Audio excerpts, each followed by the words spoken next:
Salut à tous, dans cette vidéo on va voir comment c'est possible d'investir dans l'immobilier avec un prêt étudiant. Vous avez été nombreux à me demander comment c'est possible de faire, comment j'ai fait, donc je vais tout vous dire dans cette vidéo, donc restez bien avec moi tout de suite.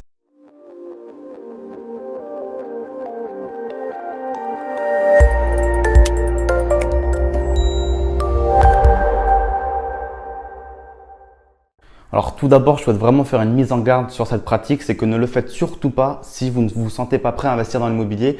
À la base, un prêt étudiant, c'est pas fait pour investir dans l'immobilier, on va reparler un petit peu plus tard, mais faites-le uniquement si vous vous sentez prêt. Donc je veux dire par là que auparavant, vous devez vous être formé à l'immobilier sur comment investir, comment trouver une bonne affaire et comment dégager du cash flow positif à la fin. Donc sans vendre mes propres formations, formez-vous auprès de qui vous voulez, mais achetez une formation sur l'immobilier et entourez-vous d'investisseurs qui ont déjà investi, qui vont pouvoir vous mentorer entre guillemets. Sinon, ça va être un gros fiasco. Un prêt étudiant, si vous n'arrivez pas à le rembourser parce que vous avez fait une mauvaise affaire immobilière et que ça vous coûte en plus de l'argent que le remboursement de base, vous allez très mal démarrer dans la vie et je vous le conseille vraiment pas. Donc, grosse mise en garde, ne la prenez pas à la légère, c'est pas fait pour ça à la base. Peut-être que quand on a 18, 19, 20, 21 ans, on n'est pas encore très mature et qu'on se dit qu'on veut investir dans l'immobilier sans forcément savoir ce que c'est réellement. Donc, formez-vous aussi bien dans des formations que sur le terrain auprès d'autres investisseurs qui vont vous montrer comment ils ont fait eux. Donc ça, c'est la mise en garde. Dans les faits, comment ça se passe? Moi, je l'ai fait parce que je me sentais mature. J'avais déjà fait pas mal de formations, rencontré pas mal d'investisseurs dans d'autres événements, des apéros, des networking, des choses comme ça. Donc, je me sentais vraiment très prêt et ça s'est vraiment très bien passé comme vous avez pu le voir sur d'autres vidéos. Aujourd'hui, c'est une affaire qui dégage du cash tous les mois et pas mal d'argent. Donc, dans les faits, comment ça se passe? Tout simplement, vous allez voir votre banque en lui disant que, donc voilà, il faut avoir le statut étudiant, il faut vraiment être étudiant. Vous lui dites que vous avez besoin d'un prêt pour financer vos études. Donc, ça va être tout ce qui est à la base loyer, courses, fournitures scolaires, frais de scolarité, voiture, des choses comme ça. Donc, classique pour un étudiant.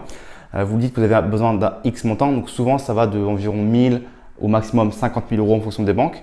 Et vous dites, le but, c'est vraiment si vous voulez faire un prêt immobilier, un prêt pour investir en immobilier, de choper le maximum. Donc, c'est de dire que d'essayer de gonfler un petit peu tout et de dire qu'au cas où, vous préférez prendre le max quitte à rendre plutôt que de ne pas avoir assez. Parce que si vous ne prenez pas assez, en fait, vous ne pouvez pas refaire de prêt étudiant par la suite pour compléter, c'est du one shot.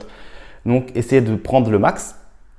Donc, comment ça se passe? Souvent, les prêts sont accordés tout le temps. Il n'y a aucune raison que ça ne soit pas accordé.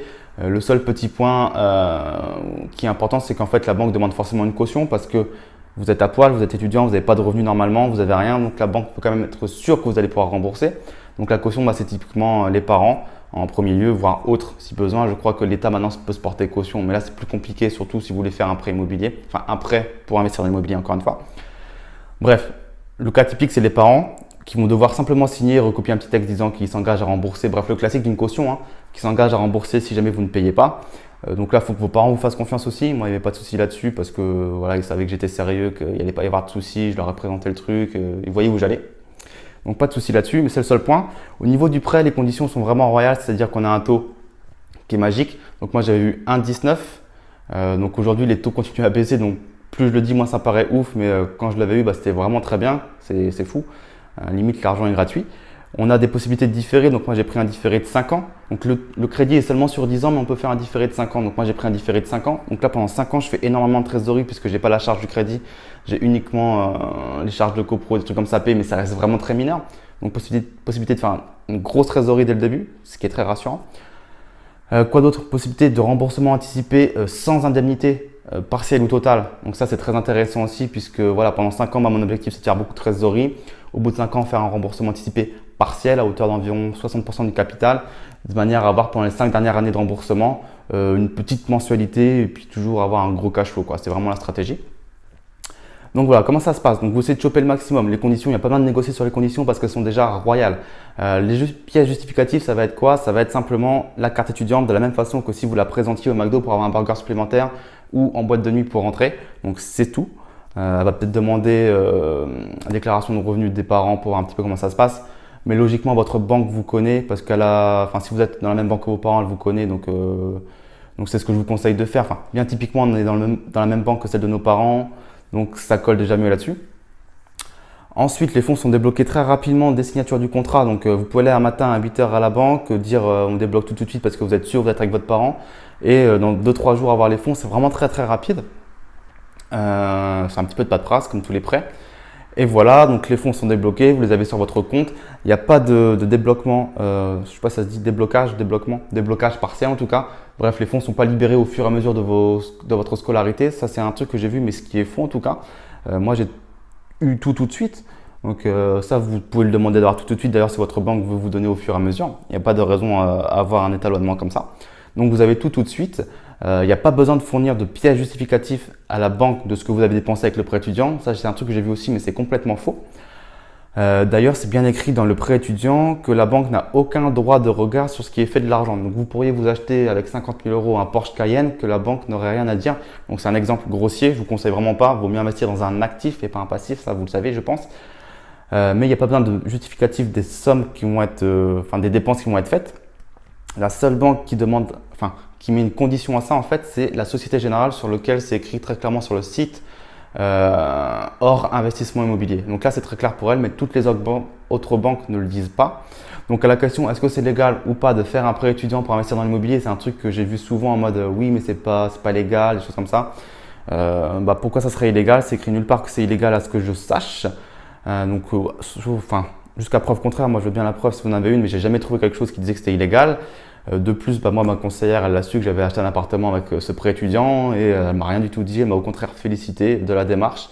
Et même derrière, elle a voulu me revendre PEA, assurance vie, les actions, etc. Donc voilà, la banque, elle s'en fout. Rappelez-vous toujours qu'une banque, elle veut être remboursée et qu'une banque, c'est un gestionnaire de risque. C'est une entreprise qui veut faire des profits. Donc la banque, elle a fait le prêt étudiant. Elle sait qu'à la fin, je suis médecin, donc salaire confortable.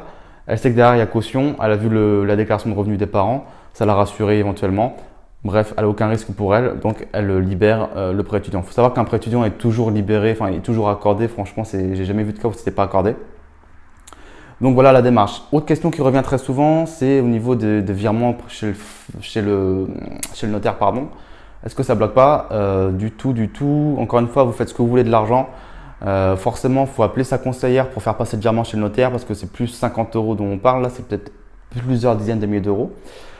Donc vous l'appelez tout simplement, vous dites de faire le virement. Moi, elle m'a clairement pas posé de questions. Soit vous le faites par mail si vous n'avez pas trop envie de lui parler, soit vous allez voir une autre agence et vous dites de le passer l'ordre directement pour pas vous affronter à la conseillère ou au conseiller. Mais bref, en tout cas, vous pouvez faire ce que vous voulez. Vous pouvez très bien vous acheter un appartement pour y vivre vous, un parking pour vous stationner parce que l'appartement que vous louez, il n'a pas de place de parking, ça vous embête. Bref, il pourrait y avoir plein de cas de figure en fait. Donc, il ne faut pas s'inquiéter là-dessus. Le virement est fait chez le notaire, vous avez signé, vous êtes propriétaire. Ensuite, tout se passe comme ça doit se passer. Vous mettez un locataire, vous faites des travaux éventuellement, vous meublez, vous faites vos petits délires, ce que vous voulez en fonction de la location. Et ça roule. Et c'est pas si compliqué que ça, c'est aussi simple que ça en fait. C'est très très simple. Donc là, je vous vois venir, peut-être que vous me dites qu'à 50 000, on ne peut pas faire grand-chose en immobilier. Ça dépend dans quelle ville vous êtes. À Paris, je suis d'accord, vous ne ferez rien, vous aurez à la limite un parking, mais même vis-à-vis de la mensualité, de ce qui va rentrer, ça sera bidon, ça sert à rien de le faire. Mais en province, il y a beaucoup de villes où c'est possible de le faire, où les prix du mètre carré sont très faibles. 200 euros du mètre carré. Moi, j'ai investi dans une ville où c'était 1500 euros le mètre carré. J'ai acheté à moins de 1000 euros le mètre carré parce que c'était en travaux. Donc, vous voyez qu'avec 50 000, on peut déjà acheter une surface relativement sympathique et faire un beau projet. Donc, moi, mon projet, c'était de la location saisonnière. J'ai acheté 43 mètres carrés que j'ai rénové. J'ai fait un peu d'apport personnel. Donc, si vous voulez vraiment toute l'histoire, en fait, je vais vous le raconter sinon. Téléchargez le livre gratuit que j'ai écrit sur comment j'ai investi dans l'immobilier avec un prêt étudiant sans salaire en tant qu'étudiant. C'est le livre qui est juste en dessous ou sur le côté en fonction de où vous êtes, soit sur YouTube, soit sur le site. Téléchargez-le, il est gratuit. Je mets toutes les informations dedans sur les chiffres, ce que j'ai acheté, les travaux, comment ça s'est passé avec le prêt, je mets tout dedans. Donc voilà, j'espère avoir répondu à beaucoup des questions sur le prêt étudiant, démystifier un petit peu la chose. C'est légal, c'est pas impossible de le faire, c'est facile à condition de s'être bien formé avant. Donc voilà, si vous avez encore des questions, n'hésitez pas à me les poser ci-dessous, je ferai un plaisir d'y répondre. Et en attendant, dites-moi si c'est, pour les personnes qui ont possibilité de faire un prêt étudiant, dites-moi si c'est une solution qui pourrait vous plaire, vous tenter. Qu'est-ce qui vous bloque, qu'est-ce qui vous fait peur, qu'est-ce qui vous retient? Dites-moi tout dans les commentaires ci-dessous, likez, commentez, partagez comme d'habitude. Et moi, je vous dis à très très bientôt. Ciao, ciao.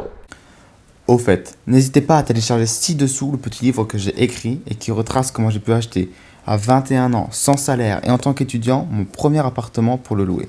Je vous dirai tout de A à Z, de la recherche du bien à la négociation, au financement, à la mise en place de locataires, gestion, travaux, etc. Il vous suffit juste pour cela de me laisser votre adresse email ci-dessous et je vous enverrai ça immédiatement. vous dis à très bientôt. Ciao.